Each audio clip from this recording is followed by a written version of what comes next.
ತನಿಯಿಂದ ಅಥವಾ ನಮ್ಮ ಬೂತಿನಿಂದ ಎಷ್ಟು ಅಂತರ ಮತವನ್ನು ಕೊಟ್ಟು ನಾವು ಆರಿಸ್ತಿರ್ತೀವೋ ಅದು ನಮ್ಮೆಲ್ಲರ ಮೇಲಿದೆ.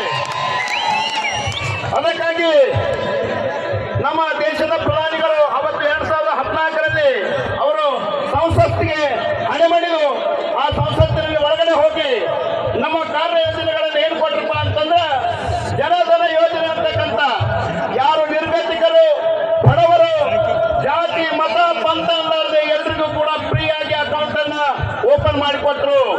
ಅದರ ನಂತರ ನಾವೆಲ್ಲ ಆರೋಗ್ಯವಾಗಿರ್ಬೇಕು, ಸದೃಢವಾಗಿರ್ಬೇಕು ಅನ್ನೋ ಒಂದು ಕಾರಣಕ್ಕಾಗಿ ಜೂನ್ 21ರ ಯೋಗ ದಿನವನ್ನ ಆಚರಣೆ